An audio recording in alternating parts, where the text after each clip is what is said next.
Hello guys, my name is Ram and today we will discuss about singly reinforced beam. Previous lecture में singly reinforced beam के जितने step थे जैसे critical neutral axis, actual neutral axis, lever arm, moment of resistance, इसके बारे में पढ़ लिया था। एक बार दोबारा डिस्कस कर लेते हैं कि एग्जैक्टली ये होते क्या हैं, कैसे इनको निकालना रहता है, कैसे सॉल्व करा जाता है। ठीक है, तो उसके बारे में देख लेते हैं।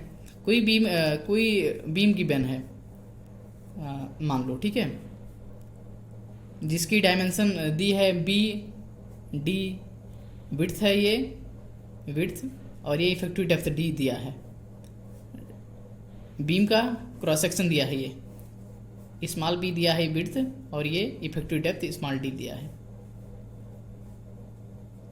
यहाँ पर एच टी दिया है यानी एरिया ऑफ स्टील, ये कैपिटल डी है, टोटल डेप्थ इसकी कैपिटल डी। तो इसमें हम पहला स्टेप क्या करेंगे, सॉल्व करना है। अगर पूछा है क्वेश्चन में, ज्ञात कीजिए neutral axis, depth of neutral axis, depth of neutral axis पूछा है, लीवर आर्म पूछा है, लीवर आर्म पूछा है, मोमेंट ऑफ रेजिस्टेंस पूछा है, और परसेंटेज ऑफ स्टील पूछा है। तो इन सबको सॉल्व कैसे करेंगे ये देख लेते हैं दोबारा। ये दोबारा पिछले लेक्चर में सब बता चुके हैं, ठीक है, लेकिन जस्ट एक रिवीजन के पर्पज पे बता देते हैं। ठीक है, depth of neutral axis means है कि हमको क्रिटिकल न्यूट्रल एक्सिस बताना है और एक्चुअल न्यूट्रल एक्सिस से। तो क्रिटिकल न्यूट्रल एक्सिस का क्या फार्मूला बताया था, पहला स्टेप देखते हैं। पहला, क्रिटिकल न्यूट्रल एक्सिस के लिए क्या बताया था, क्रिटिकल न्यूट्रल एक्सिस के लिए मैंने बताया था कि हमें कंक्रीट का ग्रेड या और स्टील का ग्रेड दिया रहेगा। यानी अगर कंक्रीट का दिया है ग्रेड, यानी मान लो M20 गिवन है, ठीक है, तो यानी कंक्रीट का ग्रेड दिया है, तो कैरेक्टरिस्टिक्स क्या होता है, FCK। तो हमें यहाँ से सिग्मा CBC ज्ञात हो जाएगा, यानी FCK upon factor of safety. ये सब हम पहले बता चुके हैं, ठीक है, जस्ट रिवीजन के लिए बता रहे हैं, क्विक रिवीजन करा रहे हैं पुराना लेक्चर को।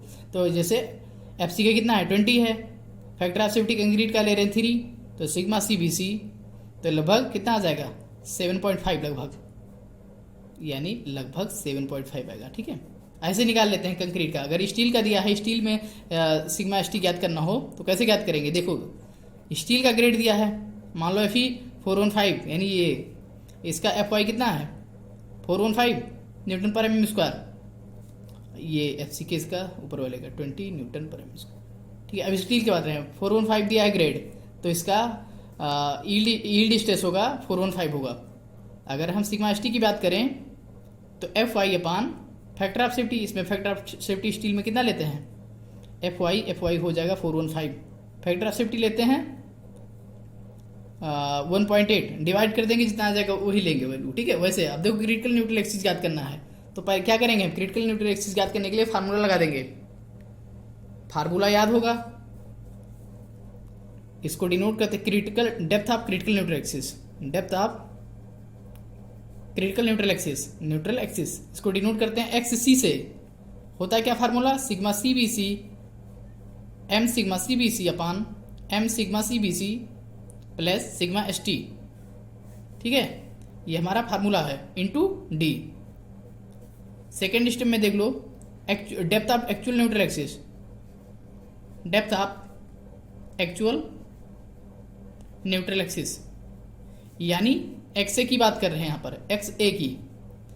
XA को कैसे ज्ञात करते हैं, moment of area in compression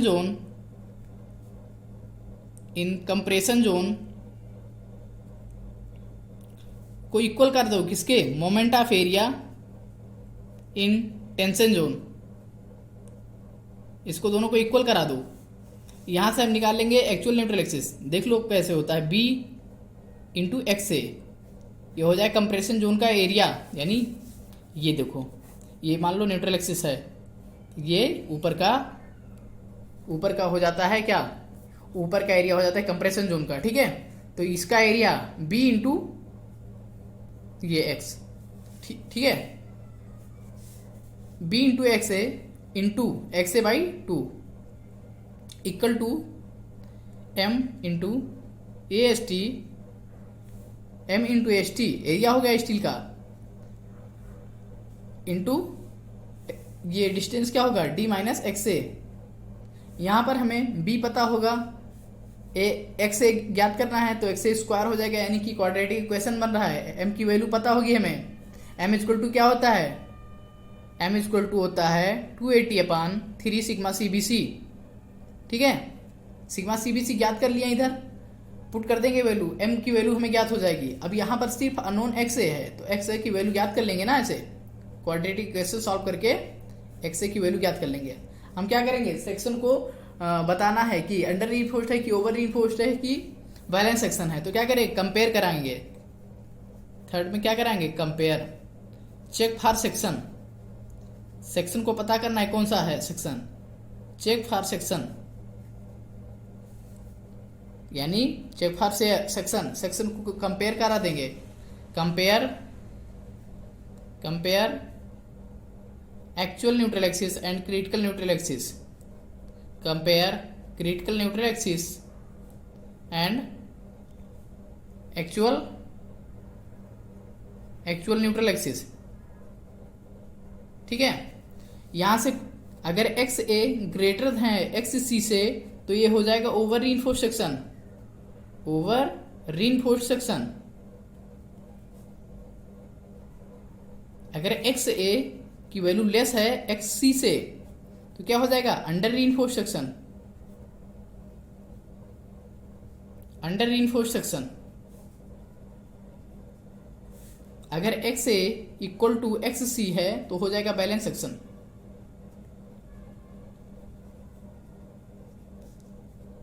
ठीक है, अब अगला देखेंगे, लीवर आर्म ज्ञात करना है। लीवर आर्म कैसे ज्ञात करेंगे, लीवर आर्म ये क्या होता है, रिजल्टेंट होता है कंप्रेशन जोन के स्ट्रेस का और टेंशन जोन के स्ट्रेस का।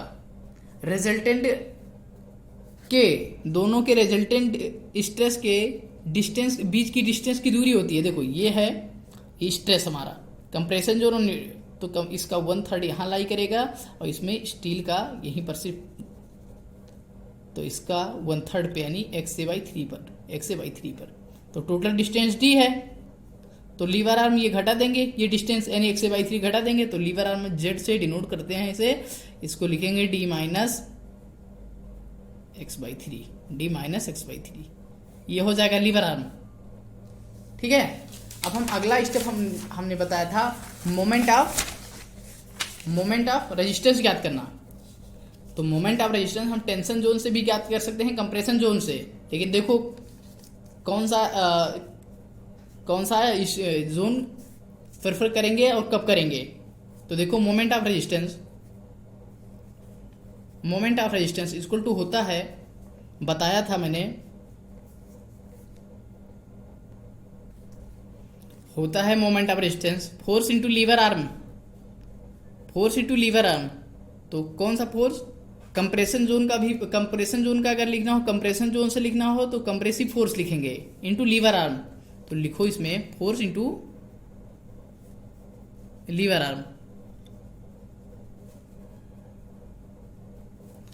इसको लिख सकते हैं। अगर हम मोमेंट ऑफ रेजिस्टेंस देखें कंप्रेशन जोन से, कंप्रेशन जोन में मोमेंट ऑफ रेजिस्टेंस देखें तो लिखेंगे compressive force into lever arm.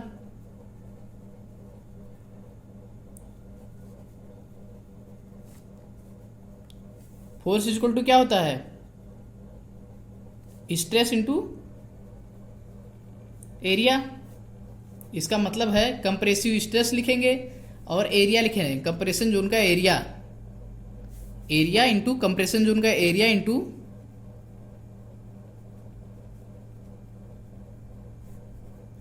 Into compression यानी एवरेज कंप्रेसिव स्ट्रेस,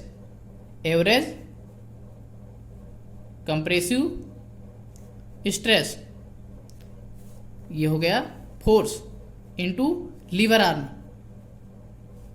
आर्म।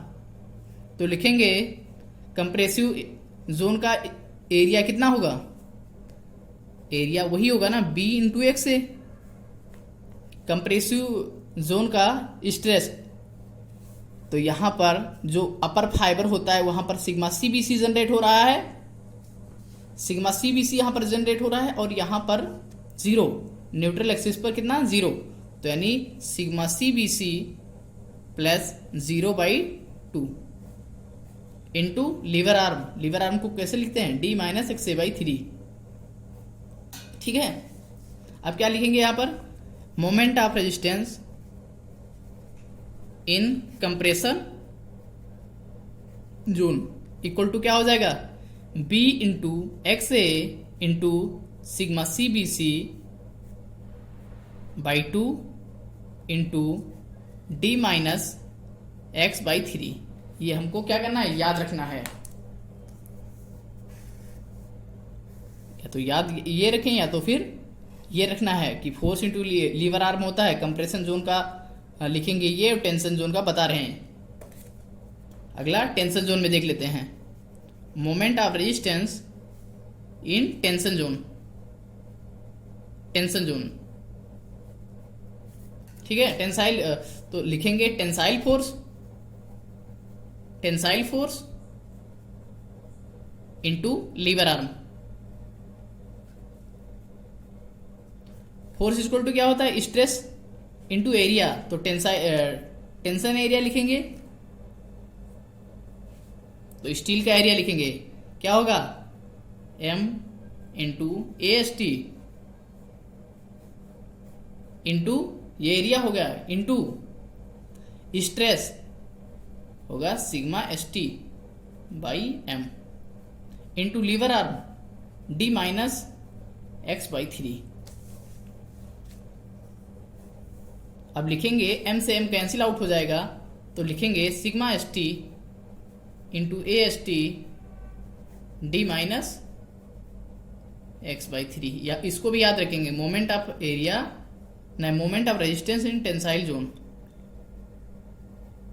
ठीक है, moment of resistance tension zone compression zone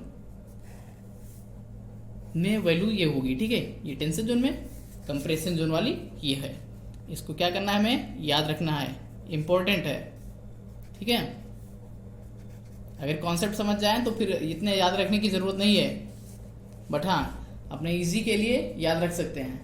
अब देखते हैं मोमेंट ऑफ रेजिस्टेंस कब ओवर रीच, कब ये लगाते हैं टेंसाइल जोन वाला और कब कंप्रेशन जोन वाला लगाते हैं। तो हम जब लिख देते हैं यहाँ पर कि जब सेक्शन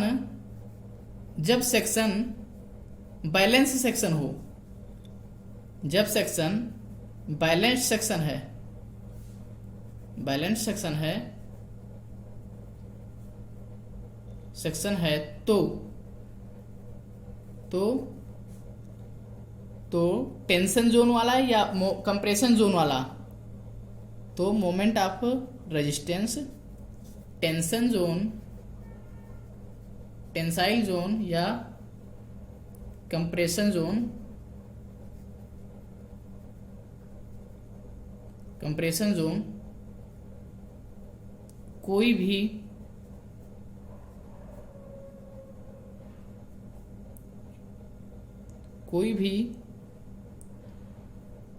फार्मूला या कोई भी टेंसाइल जोन या कंप्रेशन जोन से निकालो,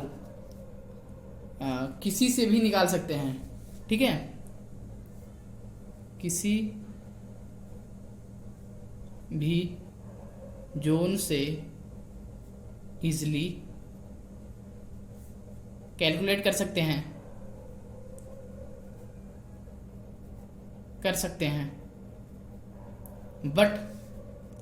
बट जब सेक्शन, आगे लिखेंगे, आगे देखेंगे, जब सेक्शन इनका दोनों का बता देते हैं, अंडर रीइंफोर्स्ड और over reinforced. Under reinforced section है तो अंडर रीइंफोर्स्ड सेक्शन है तो अंडर रीइंफोर्स्ड सेक्शन है तो इसका मतलब कि परमिसिबल स्ट्रेस पे कौन पहुंचेगा, यानी परमिसिबल स्ट्रेस पे पहुंचेगा स्टील, यानी कि सिग्मा ST होगा। तो सिग्मा एस टी होगा। और यहाँ पर सिग्मा सी बी सी नहीं होता है, यानी जो ये यूज कर रहे हैं कंप्रेशन जोन में सिग्मा सी बी, अंडर रीइंफोर्स्ड सेक्शन में सिग्मा सी बी सी नहीं होता है, sigma C B c dash होता है। और इस sigma C B c dash की value sigma C B c से कम होती है, तो इसलिए हमको कैलकुलेट करके यहाँ पर पुट करना पड़ेगा। अदरवाइज इजी करने के लिए हम अंडर रीइंफोर्स्ड सेक्शन में हो तो टेंसाइल जोन से मोमेंट ऑफ रेजिस्टेंस ज्ञात करना इजी रहेगा, इजी होता है, या यही फार्मूला यूज करो। ओवर रीइंफोर्स्ड सेक्शन में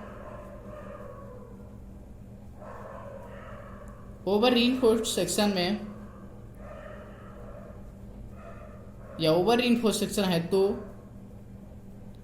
ओवर रीइंफोर्स्ड सेक्शन में टेंस अपने परमिसिबल स्ट्रेस पे कौन सा मटेरियल पहुंचेगा, यानी स्टील पहुंचेगा या कंक्रीट पहुंचेगा। तो ओवर रीइंफोर्स्ड सेक्शन में हमें पता है कि स्टील की मात्रा ज़्यादा है, इसलिए कंक्रीट अपने परमिसिबल स्ट्रेस पे पहुंचेगा, यानी कि स्टील में जो स्ट्रेस जनरेट होगा permissible stress sigma C B C होगा, लेकिन नहीं, कंक्रीट में सिग्मा सी बी सी होगा, लेकिन स्टील में sigma s t by m नहीं होगा, sigma s t dash by m होगा, यानी sigma s t dash by m less than होगा sigma s t by m से।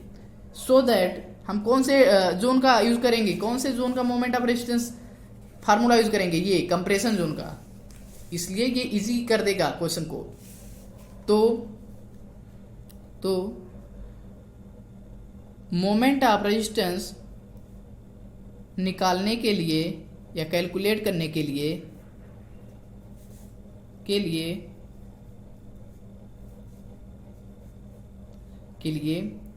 कंप्रेसिव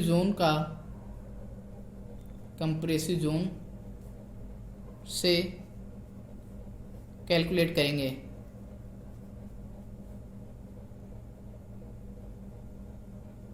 करेंगे।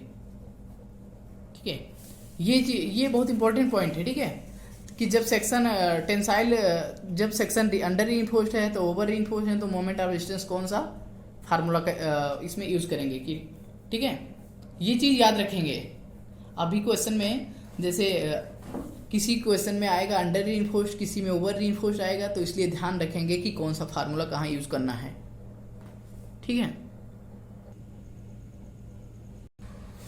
अब एक क्वेश्चन सॉल्व करते हैं जिससे कि और क्लियर हो जाए। ठीक है, तो लिखते हैं क्वेश्चन लिखेंगे, find out moment of resistance, यानी प्रतिरोधी आघूर्ण की गणना कीजिए। Find out moment of resistance,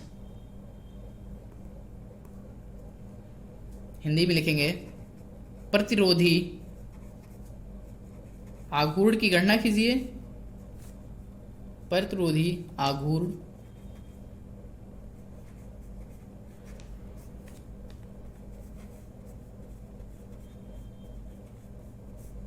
गणना कीजिए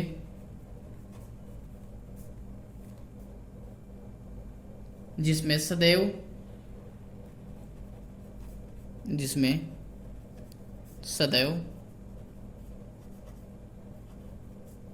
वास्तविक उदासीन एक्सिस उदासीन वास्तविक एक्सिस का मान ही प्रयोग करें, यानी कि मोमेंट ऑफ रेजिस्टेंस ज्ञात करना है जिसमें actual neutral axis, actual depth of actual neutral axis use करना है। ठीक है, जिसमें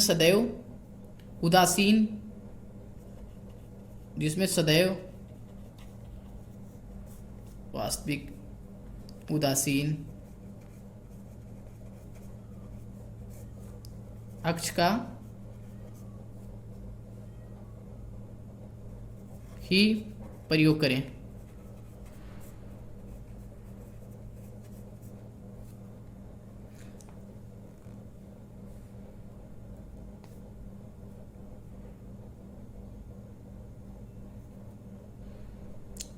दिया गया है गिवन दैट, लिख लेते हैं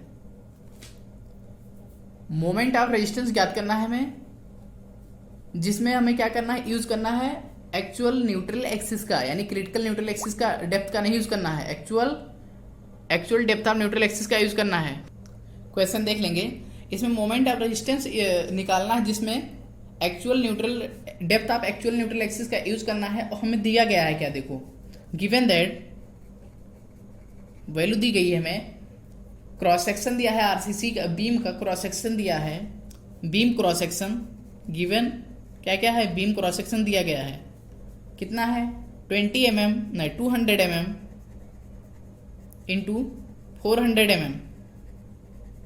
इफेक्टिव है यानी प्रभावी है, यानी स्मॉल डी की वैल्यू दी है, प्रभावी अगर ब्रैकेट में लिखा है तो इसका मतलब ये जो डेप्थ है ये स्मॉल डी है, तथा तली पर 5 बार दिए हैं 20 mm डायमीटर के, 5 बार हैं कितने 20 mm डायमीटर के। तो ऐसे लिखेंगे, ए स्टी दिया है, एरिया ऑफ स्टील दिया है कितना 5 बार दिया है 20 mm डायमीटर, ठीक है 5 बार 20 mm डायमीटर दिया है, 5 बार 20 mm डायमीटर दिया है, ठीक है। हमें क्या करना है, मोमेंट ऑफ रेजिस्टेंस ज्ञात करना है।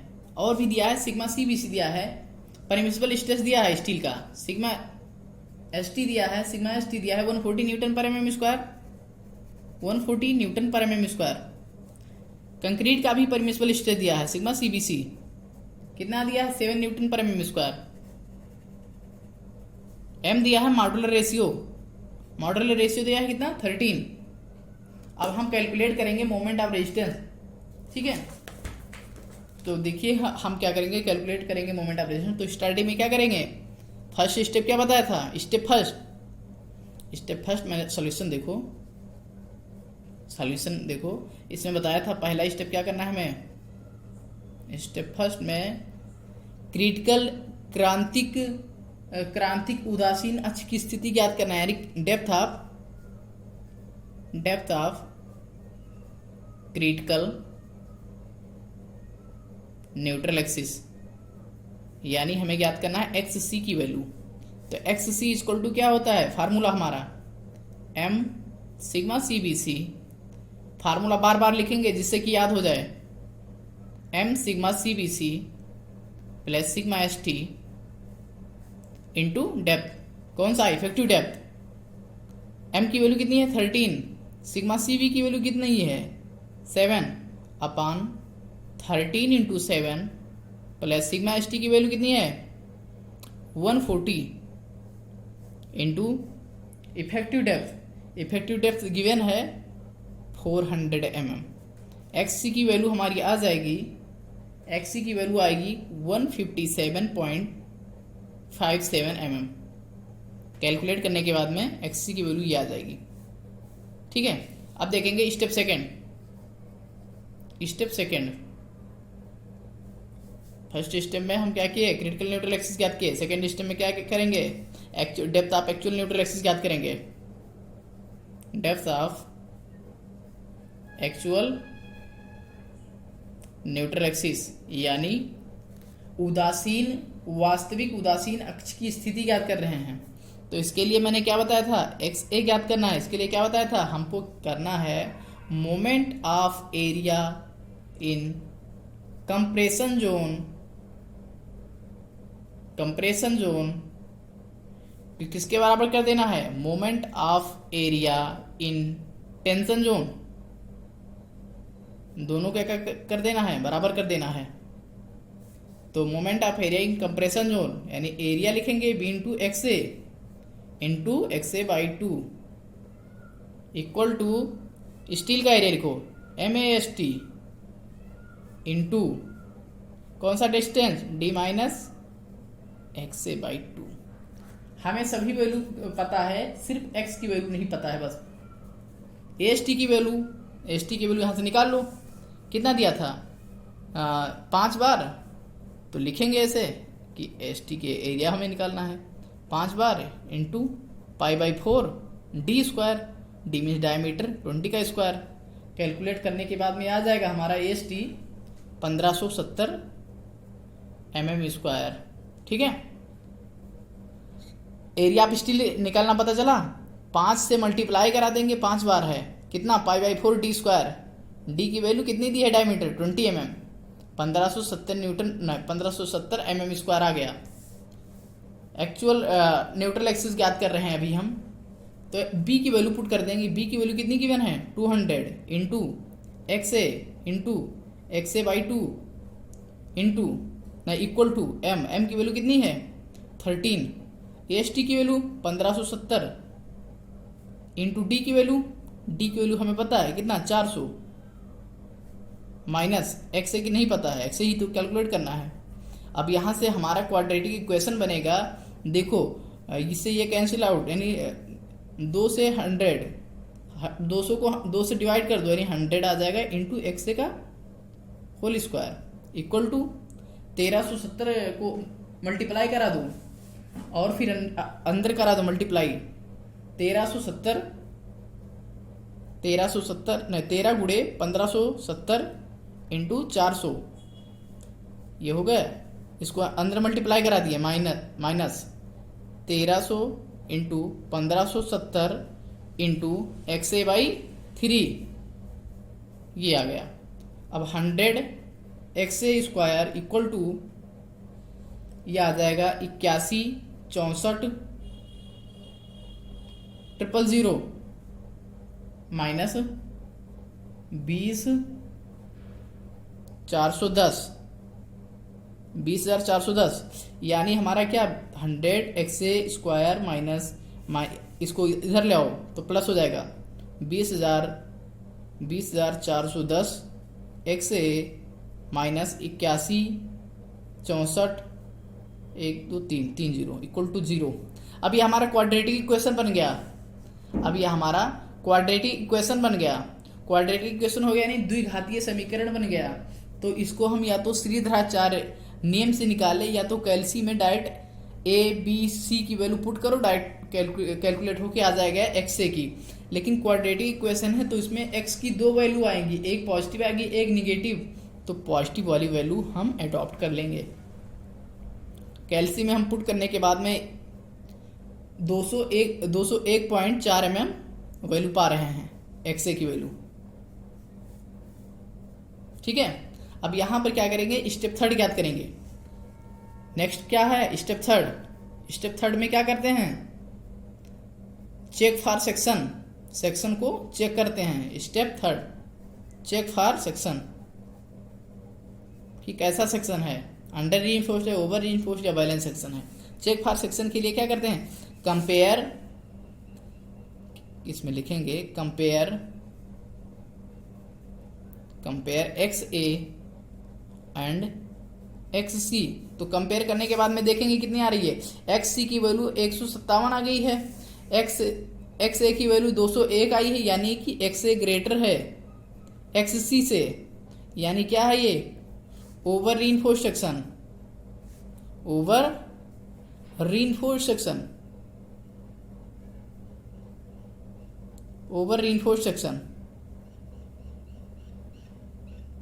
ठीक है, अब हम मोमेंट ऑफ रेजिस्टेंस ज्ञात करेंगे।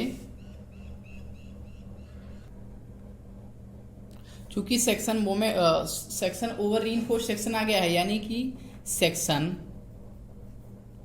ओवर रीइंफोर्स्ड आया है। कैसा है, ओवर रीइंफोर्स्ड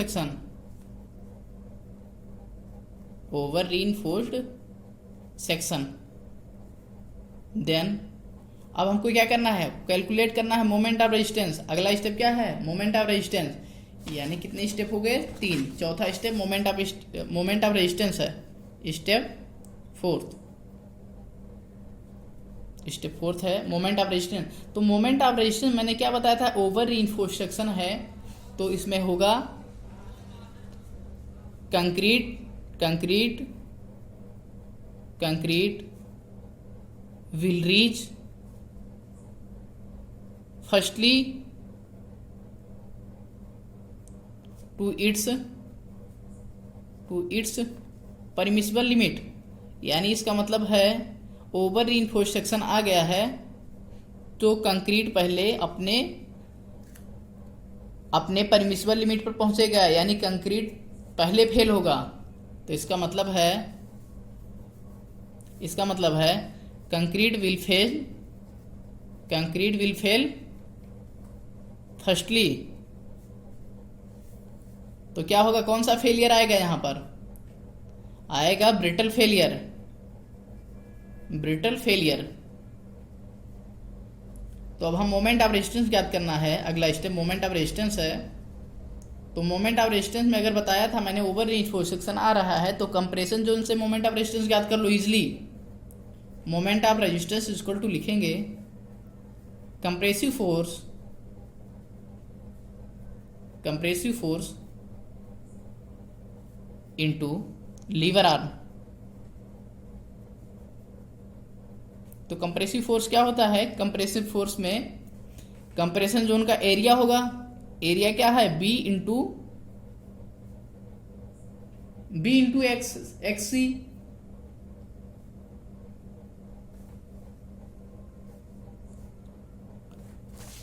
एक्स सी नहीं होगा, इसमें क्या बोला गया है, कंसीडर मोमेंट ऑफ रेजिस्टेंस की गणना कीजिए जिसमें सदैव वास्तविक उदासीन एक्सिस यानी एक्चुअल न्यूट्रल एक्सिस ज्ञात लेके कैलकुलेट करेंगे मोमेंट ऑफ रेजिस्टेंस, यानी यहाँ पर एक्स से लेंगे, ठीक है। इनटू एरिया हो गया, कंप्रेशन जोन का एरिया हो गया, इनटू क्या होगा, स्ट्रेस।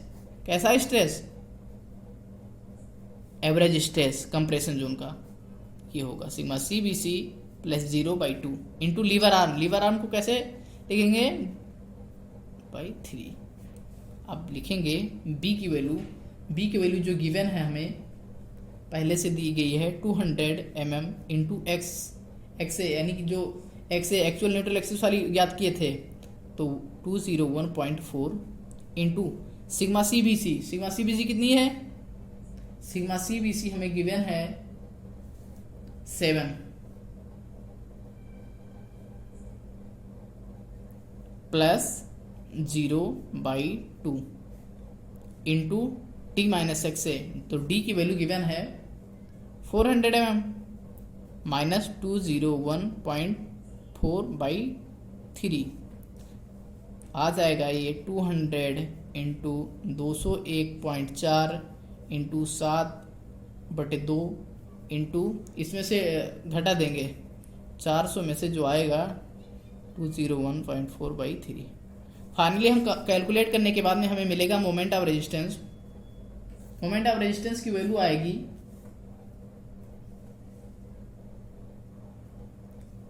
46927540 न्यूटन mm,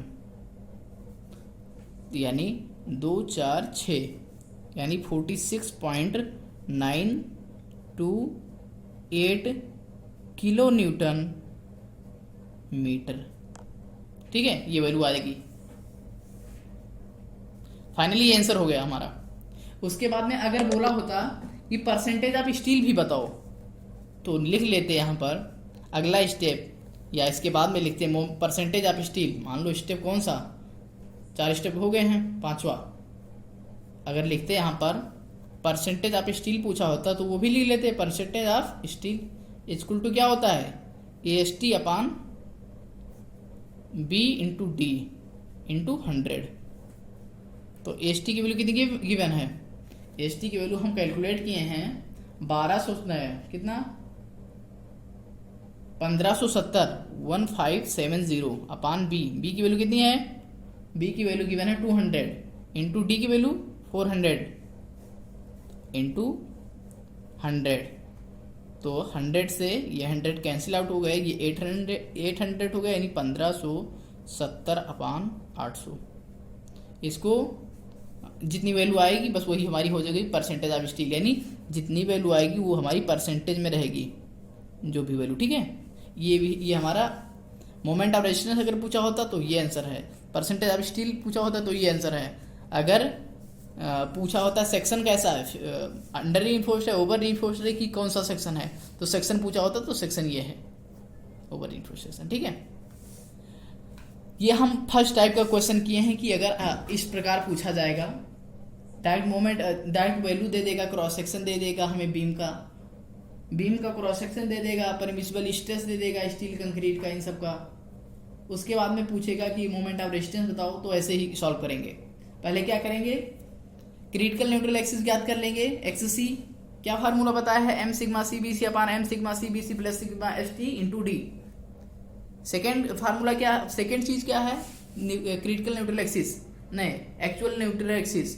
तो एक्चुअल न्यूट्रल एक्सिस ज्ञात करने के लिए मैंने बताया है मोमेंट ऑफ रेजिस्टेंस निकालो, टेंशन जोन में भी निकालो, कंप्रेशन जोन, दोनों को बराबर कर दो, वहां पर एक वैल्यू आएगी एक्स ए की। वैसे क्वाड्रेटिक इक्वेशन है तो इसलिए वैल्यू आएगी दो, एक पॉजिटिव में रहेगी एक निगेटिव में, तो पॉजिटिव वैल्यू अडॉप्ट कर लेंगे और निगेटिव वैल्यू को छोड़ देंगे। तो एक्स ए की वैल्यू और फिर उसके बाद में दोनों को कंपेयर करा देंगे, थर्ड स्टेप रहेगा, दोनों को कंपेयर करा देंगे। तो जिसकी वैल्यू बड़ी आएगी, अगर एक्स ए की वैल्यू बड़ी आई तो यानी ओवर रीइंफोर्स्ड सेक्शन है, एक्स ए की वैल्यू अगर छोटी आई तो अंडर रीइंफोर्स्ड सेक्शन है, अगर एक्स ए की वैल्यू एक्स सी के बराबर आ गई तो इसका मतलब बैलेंस सेक्शन है। ठीक है, उसके बाद में उसी के आधार पर हम मोमेंट ऑफ रेजिस्टेंस ज्ञात करेंगे कि कंप्रेशन जोन से ज्ञात करें कि टेंशन जोन से। उसके बाद में अगर परसेंटेज ऑफ स्टील भी पूछ लिया तो परसेंटेज ऑफ स्टील का भी फार्मूला लगा दो, A S T upon B into D into 100। यहां से हमारा स्टील भी आ जाएगा। ठीक है, ठीक है, ये हमारा एक टाइप का मेथड, एक टाइप का हो गया सिंगली रीइंफोर्स्ड का, कि जब इसमें क्रॉस सेक्शन दे देगा और हमें मोमेंट ऑफ रेजिस्टेंस ज्ञात करने के लिए पूछेगा। ठीक है, thank you for watching this video.